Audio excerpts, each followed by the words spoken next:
تو اس کی وجہ سے جو ٹھیک ہے اس کو بھی خراب کر دیں ہم. نہیں یاری بات میرا خیال ہے. جیسے کسی کی داڑھی نہیں ہے, وہ ذرا اچھی اچھی باتیں کرنا شروع کر دے, اب ہے تو کہاں سے ملا بن گیا, داڑھی تو ہے نہیں تیری, تو آپ اس کو اچھی باتیں نہ چھوڑ دو. آپ بولو یار ٹھیک ہے یہ کمی ہے, اس کو بھی ٹھیک کر لیں گے ہم, لیکن ہیں تو مسلمان نا, بات وہی کریں گے جو کس کی ہوگی, اللہ رسول کی بات ہوگی. تو اس نے کہا کہ مجھے کیا ہو گیا, میرا دماغ خراب ہو گیا, میرا بچہ بیٹھ جائے نیچے. بیٹھ جاؤ شاباش. یہ کس کا بچہ ہے؟ بچہ پتہ نہیں مارکیٹ سے شارٹ ہے, ابا کا ہی نہیں پتا, ابا کا ہی نہیں پتا کہ ابا کون ہے اس کے. خیر شاباش بیٹھ جاؤ, چلو وہاں جا کے بیٹھ جاؤ. تو اس نے کیا کہا, مالی ادعوکم الی النجاہ, مجھے کیا ہو گیا بھائی, میں تمہیں جہنم سے بچا رہا ہوں اور تم مجھے ادھر کو گھسیٹ رہے ہو. تدعوننی لاکفر باللہ, تم مجھے دعوت دے رہے ہو کہ میں خدا کا انکار کروں اور اس مخلوق فرعون پر ایمان لے کر آؤں, واشرک بہ, اور اس کے ساتھ ایسے کو شریک کروں جس کے خدا ہونے پر میرے پاس کوئی دلیل نہیں ہے. وانا ادعوکم الی العزیز الغفار, اور میں تمہیں دعوت دے رہا ہوں اس خدا کی طرف جو عزیز, ہر چیز پر غالب ہے اور غفار بھی ہے. کیا مطلب, اگر اس پر ایمان لاؤ گے تو جو گناہ ہو چکے وہ بھی کیا کر دے گا, معاف کر دے گا. لا جرم انما تدعوننی, تم جن کی طرف مجھے دعوت دے رہے ہو ان کی دعوت کا نہ دنیا میں کوئی فائدہ نہ آخرت میں کوئی فائدہ. پھر آگے کہتا ہے فَسَتَذْكُرُونَ مَا أَقُولُ لَكُمْ, جب قوم نے بہت مخالفت شروع کر دی نا تو اس نے اپنی دعوت کو بس کر دیا. شریعت میں بھی حکم ہے کہ جب تک امید ہو آپ دعوت دیں, جب امید ختم ہو جائے تو آپ پھر ایسے لوگوں پہ اپنے وقت کو ضائع بولو نہ کریں, پیچھے نہیں پڑ جانا چاہیے بس ہر وقت, اس سے نقصان ہوتا ہے.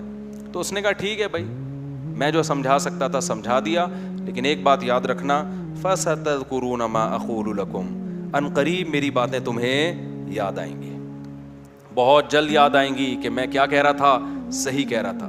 دیکھو بنی اسرائیل کا موسیٰ پہ ایمان لانا اتنی عجیب بات نہیں تھی, وہ انہی کے قوم کے تھے.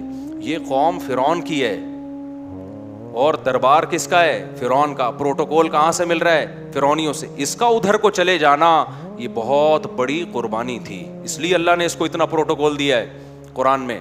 تو وہ کیا کہہ رہا ہے, فَسَتَذْكُرُونَ مَا أَقُولُ لَكُمْ, ان قریب تم یاد کرو گے میں نے تمہیں کیا کہا تھا. وَأُفَوِّضُ أَمْرِي إِلَى اللَّهِ, اب ظاہر ہے اس کو بھی خطرات ہو گئے, کیونکہ جب اس نے دعوتیں دینا شروع کی ہیں, مخبری ہوئی, تو اس کے بھی قتل کے, فرعون نے جیسے موسیٰ علیہ السلام کے قتل کا فیصلہ کیا تھا اس کے قتل کا بھی فیصلہ کر لیا. اس کو جب اطلاع ہوئی تو یہ کہتا ہے وَأُفَوِّضُ أَمْرِي إِلَى اللَّهِ, میں اپنا معاملہ کس کے سپرد کرتا ہوں, اللہ کے. اللہ نے بچانا ہوگا بچا لے گا, قتل کروانا ہوگا کیا کر دے گا, قتل. میں اللہ پہ توکل کرتا ہوں. ان اللہ بصیر بالعباد, اللہ اپنے بندوں سے غافل نہیں. کیسا تسلی کا جملہ ہے. بتاؤ کسی کو موت کی خبر مل گئی ہو کہ تو مرنے والا ہے, تو ڈپریشن سے وہ پہلے ہی مرے گا کہ نہیں مرے گا. ڈپریشن کا اس سے بہترین علاج نہیں ہے. ان اللہ بصیر بالعباد, اللہ میرے حالات کو جانتا ہے. وہ اگر مجھے پریشانی میں بھی رکھتا ہے تو اسی پریشانی میں میری خیر ہے. نہیں آئی بات سمجھ میں, اسی پریشانی میں کیا ہے, میری خیر ہے. جیسے ابھی میں نے بتایا نا, سعودیہ میں ایک عربی سے میری ملاقات ہوئی, ان کے بیٹے کا انتقال ہو گیا 9-10 سال کا, بڑا صبر ان کا. تو ہم نے ان سے پوچھا, انہوں نے کہا بھائی میں نے قرآن کی اس آیت میں غور کیا, اللہ کہتے ہیں وَلَنَبْلُوَنَّكُمْ بِشَيْءٍ مِّنَ الْخَوْفِ, کہ ہم تمہیں آزمائیں گے مختلف طریقوں سے, نقصان پہنچا کے, جان کا نقصان بھی ہوگا مال کا بھی, تو جو صبر کرے گا اس کو خوشخبری سنا دیں. تو کہہ رہے میرے پاس بچوں کو زندہ کرنے کا آپشن تو تھا نہیں. میں نے کہا بے صبری میں خوشخبری نہیں ہے, صبر میں کیا ہے, خوشخبری ہے. تو یہ میرے لیے اللہ نے کیا کیا ہے, بہتری ہے اسی میں. سمجھتے ہو کہ نہیں سمجھتے ہو. تو آگے چلتے ہیں, جلدی سے اس رکوع کو مکمل کر لیتا ہوں میں. فَوَقَاهُ اللَّهُ سَيِّئَاتِ مَا مَكَرُوا, اللہ کہتے ہیں ہم نے اس کو فرعونیوں کی تدبیروں سے بچا لیا. جب بنی اسرائیل نکلے ہیں نا, تو اللہ نے اس کو بھی بنی اسرائیل کے ساتھ بولو نکال لیا, اور دریا سے اللہ نے اس کو بھی پار کرایا انہی کے ساتھ. اس کی بھی اللہ نے بچت کا انتظام کیا. وَحَاقَ بِآلِ فِرْعَوْنَ سُوءُ الْعَذَابِ, اور فرعونیوں کو بہت جلد ایک بہت ہی برے عذاب نے گھیر لیا. وہ برا عذاب کیا تھا, النار, آگ تھی وہ. یعرضون علیہا غدوا وعشیا, جس آگ پر فرعونی صبح بھی جلائے جاتے ہیں اور شام کو بھی جلائے جاتے ہیں. اللہ نے دریا میں غرق ہونے کا یہاں تذکرہ نہیں کیا، اس لیے کہ غرق تو نیک لوگ بھی ہو جاتے ہیں، قدرتی حادثے بھی ہو جاتے ہیں. حدیث میں آتا ہے جو غرق ہو کے مرا نا میری امت میں، وہ کیا ہے؟ شہید ہے وہ. تو اس میں کسی کو اشکال ہو سکتا تھا بھائی پانی میں غرق ہوا ہے تو یہ تو نارمل ہے، نیچرل ہے، ہو جاتے ہیں، کبھی بچ جاتے ہیں. اگرچہ موسیٰ علیہ السلام کو جس طرح سے اللہ نے بچایا اور فرعون کو غرق کیا وہ تو نیچرل نہیں تھا، وہ تو قدرت تھی اللہ کی. لیکن اللہ یہاں ذکر کر رہا ہے اسی عذاب کا جس کا یہ رجل مومن اپنی قوم کو ڈرا رہا تھا. رجل مومن کو تھوڑی پتا تھا کہ یہ دریا میں ڈوب کے ہلاک ہوں گے، وہ تو آگ سے ڈرا رہا تھا نا. تو اللہ کہتے ہیں ہم نے اس کو بچا لیا اور فرعونیوں کو برے عذاب نے گھیر لیا. وہ برا عذاب تھا النار، آگ، یعرضون علیہا غدوا وعشیا، صبح و شام اس آگ میں جلائے جاتے ہیں. ویوم تقوم الساعہ، اور جس دن قیامت قائم ہوگی، ادخلوا آل فرعون اشد العذاب، حکم دیا جائے گا کہ آل فرعون کو اس سے بھی بڑے عذاب میں داخل کر دو. اس سے یہ سارے اشکالات کا جواب بھی مل گیا. لوگ کہتے ہیں قبر کا عذاب قرآن میں کہیں نہیں لکھا ہوا. قرآن کیا بتا رہا ہے؟ فرعون ابھی کہاں جلایا جا رہا ہے؟ صبح و شام آگ میں. اور جب قیامت قائم ہوگی تو اس سے بھی بڑے عذاب میں داخل کیا جائے گا. اس سے پتہ چلتا ہے قیامت سے پہلے بھی عذاب ہوتا ہے. وہ کہاں ہوتا ہے؟ وہ برزخ میں. دوسرا سوال کا یہ بھی جواب مل گیا. لوگ کہتے ہیں قبر میں جب ہم میت کو داخل کرتے ہیں تو وہ تو کیڑے کھا کے ختم کر دیتے ہیں. عذاب کس پر ہوتا ہے؟ قبر سے مراد ہے برزخ، جو موت اور قیامت کے درمیان کی زندگی کو شریعت نے کیا کہا ہے؟ قبر. اس قبر میں آپ نہ بھی ڈالیں، کوئی سمندر میں ڈوب کے، پانی میں ڈوب کے ہلاک ہوتا ہے، کوئی اپنی طبعی موت ہلاک ہوتا ہے، کسی کی لاش کو درندے کھا جاتے ہیں. جہاں جہاں ذرات جائیں گے کوئی نہ کوئی جسم کا پارٹ ایسا ہے جس سے روح کا تعلق ہوگا، اور اسی کو اللہ عالم برزخ میں ثواب بھی دے گا اور عذاب بھی دے گا اس کو. بات آ رہی ہے سمجھ میں؟ اس کے لیے اس جسم کا موجود ہونا ضروری نہیں ہے. اور تیسری بات یہ بھی پتہ چلی کہ اللہ کی یہ قدرت ہے کہ فرعون کو غرق پانی میں کیا جا رہا ہے اور داخل آگ میں، حالانکہ پانی اور آگ ایک دوسرے کے بالکل اپوزٹ ہیں. اس سے پتہ چلتا ہے دنیا کی آگ اور پانی جمع نہیں ہو سکتے.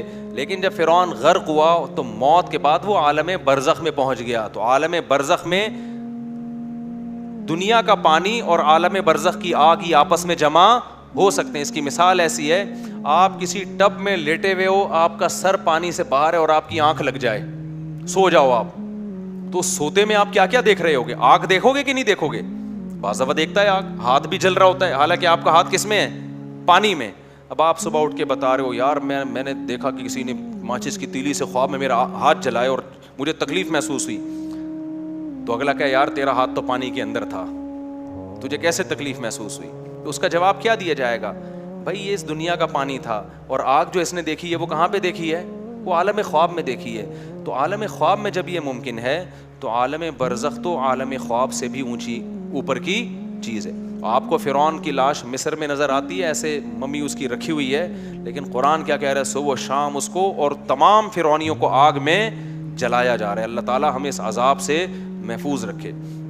اور آگے قرآن کہہ رہا ہے وَإِذْ يَتَحَاجُّونَ فِي النَّارِ، اس وقت کو یاد کرو جب ان کو جہنم میں داخل کیا جائے گا تو یہ آگ میں چیخیں گے، کہیں گے فَيَقُولُ الضُّعَفَاءُ، جو ماتحت لوگ ہوں گے نا، جنہوں نے فرعون اور بڑے لوگوں کی باتوں میں آ کے ایسا کیا، وہ کہیں گے لِلَّذِينَ اسْتَكْبَرُوا، اپنے بڑوں سے کہیں گے إِنَّا كُنَّا لَكُمْ تَبَعًا، دیکھو ہم دنیا میں تمہارے فرما بردار تھے، تابع تھے، تمہارے کہنے کی وجہ سے ہم نے موسیٰ کی بات کو نہیں مانا.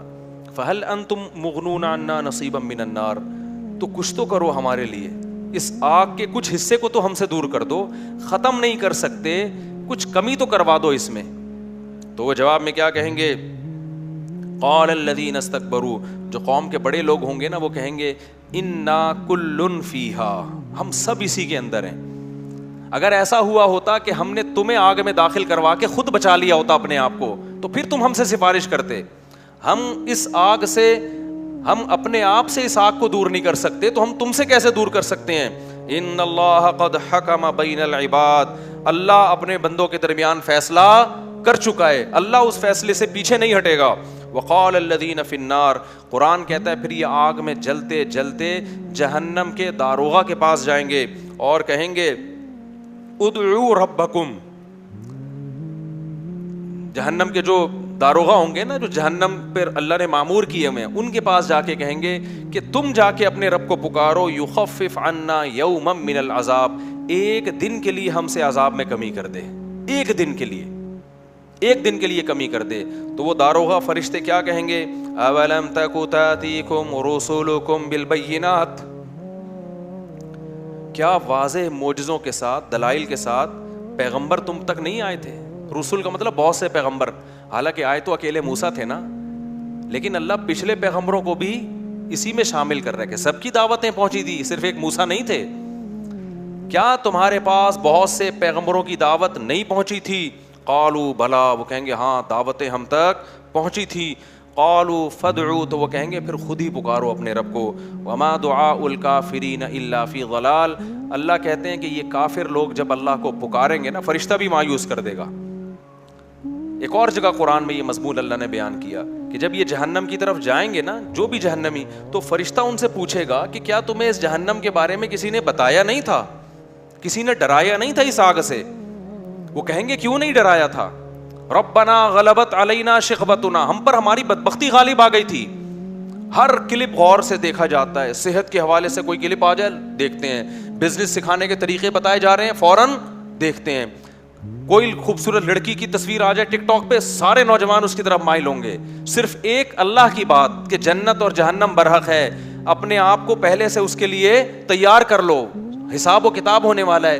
ایسا کوئی کلپ آ جائے تو سب سے زیادہ بورنگ کس میں ہوتی ہے, بوریت کس میں ہوتی ہے؟ اس میں ہوتی ہے. ہم تو کان دھرنے کے لیے تیار نہیں ہے اس پہ. قرآن میں یہ مضمون جگہ جگہ ہے کہ فرشتے پوچھیں گے تمہیں اس آگ سے ڈرایا نہیں تھا کسی نے؟ تو یہاں بھی یہ کہیں گے تمہیں کسی نے بتایا نہیں تھا؟ وہ کہیں گے ہاں بتایا تھا. تو فرشتہ کیا کہے گا؟ پھر خود ہی پکارو, ہمیں پکارنے کی اجازت نہیں ہے. قرآن کہتا ہے وما دعاء الکافرین الا فی ضلال, کافروں کی پکار ضائع جائے گی اس دن. اللہ ان کی پکار کو, جو بھی جہنم میں ہوں گے ان کی پکار کو نہیں سنے گا. دنیا میں اللہ سنتا ہے, آج دعا مانگنے کا ہمیں فرصت نہیں ملتی. آپ دیکھیں نا دعاؤں کا حشر کیا ہے, ایسے مانگ رہے ہوتے ہیں, نہ توجہ ہوتی ہے دعا میں, دماغ ادھر ادھر لگا ہوا ہے. سب سے مشکل کام آج مسلمان کے لیے دعا مانگنا ہے, دل لگا کے مانگتا ہی نہیں ہے. وجہ کیا ہے؟ اس کے دل میں شیطان نے یہ وسوسہ ڈال دیا ہے کہ پتہ نہیں اللہ سنتا ہے, قبول کرتا ہے کہ نہیں کرتا. وہ بھائی آج سن رہا ہے, وہ دکھاتا نہیں ہے, کیونکہ اللہ کو پتا ہے سارے پھر مجھ سے مانگنے لگیں گے, اس لیے وہ دکھاتا نہیں ہے. وہ بتاتا ہے کہ میں سنتا ہوں بس اور قبول کرتا ہوں, قبول ہوتے ہوئے بھی نہیں دکھا رہا ہوتا کہ کیسے قبول کرتا ہوں. اس لیے خوش قسمت لوگ اللہ سے دعائیں مانگنے میں بخل نہیں کرتے, کیونکہ خوش قسمت لوگوں کو پتا ہے کہ آج کسی بھی وقت ہاتھ اٹھا کے خدا سے مانگوں گا, وہ سنے گا بھی اور میری پکار پر لبیک بھی کہے گا. جب موت کا وقت آیا تو یہ دعا کا دروازہ ہمیشہ کے لیے بند ہو جائے گا. پھر تو بڑے خوشو و خضوع, اب دیکھو نا یہ فرعونی جو آگ میں, یہ بڑے خوشو و خضوع سے مانگ رہے ہیں جا کے اللہ سے دعائیں, لیکن اللہ کیا کہہ رہا ہے؟ آج ان کی پکار نہیں سنی جائے گی. تو بھائی اللہ نے ہمیں بھی مہلت دی ہے. اس دنیا میں اللہ سے مانگ لو. سب سے زیادہ جو مانگنے کی چیز ہے نا وہ ہدایت ہے. سب سے زیادہ مانگنے کی کیا چیز ہے؟ ہدایت. کہ اللہ مجھے گناہوں سے بچا لے, بس سیدھے راستے پہ چلا دے. اور اللہ نے بھی بار بار ہمیں یہی کہا نا, اہدنا الصراط المستقیم, یہی مانگو. تو یہ اسی وجہ سے ہمیں کہا جا رہا ہے کہ سب سے زیادہ فوکس اس کو کرو. ہم سب سے زیادہ فوکس کرتے ہیں بزنس, بڑا گھر, میرا یہ کام اٹکا ہوا ہے, یہ ہو جائے, ٹھیک ہے وہ بھی مانگیں اللہ سے, وہ بھی اللہ ہی دے گا. سب سے زیادہ ہماری ضرورت کیا ہے میرے بھائی؟ کاروبار تو فرعون کے پاس بڑا زبردست تھا, حکومت بھی تھی, کامیاب آدمی تھا, موٹیویشنل اسپیکر کی اس کو بالکل بھی ضرورت بولو نہیں تھی. وہ موٹیویشنل اسپیکر اس کو سمجھانے کے لیے جاتا نا تو وہ کہتا تو ہم سے سمجھ کہ ہمیں یہ حکومت کیسے ملی ہے. اس نے موسیٰ کو, حضرت موسیٰ علیہ السلام کو فرعون نے کیا سمجھا؟ قوم کا کمتر آدمی, غریب آدمی, معاذ اللہ غلام قوم کا آدمی, مسکین, ایسے ایسے تانے دیے نا, مہین, کمتر, جس کی عزت نہیں ہے, ویلیو نہیں ہے, مسکین, لولا اسور علیہ اسورۃ من ذہب, اس کے پاس سونے کے کنگن نہیں ہے, غریب. تو سارے تانے وہی دیے جو آج کس کو دیے جاتے ہیں؟ مذہبی طبقے کو دیے جاتے ہیں. سارے وہی تانے دیے. تو اس لیے ان تانوں سے بالکل متاثر نہ ہو. اللہ کی نظر میں اگر ویلیو ہے کسی چیز کی تو وہ کیا ہے, کون اس کو راضی کر کے چل رہا ہے اور کس نے اس کو اپنی زندگی سے نکال دیا. اور دعاؤں کی توفیق مل رہی ہے, اللہ سے راز و نیاز اور باتوں کی توفیق مل رہی ہے, تو اس سے زیادہ خوش قسمتی نہیں. حضرت عمر کا ایک قول ہے نا کہ مجھے اس کی فکر نہیں رہتی کہ میری دعائیں قبول ہو رہی کہ نہیں ہو رہی, مجھے تو اس کی فکر رہتی ہے کہ دعاؤں کی توفیق مل رہی ہے کہ نہیں مل رہی. اور ہمیں یہ ہوتا ہے کہ ایک دفعہ مانگی تو وہ ہوئی ہے کہ قبول کے نہیں ہوئی ہے. تو اس کو فوکس کرو. اللہ تعالی ہم سب کو سمجھنے کی, عمل کی توفیق عطا فرمائے. وما علینا الا البلاغ.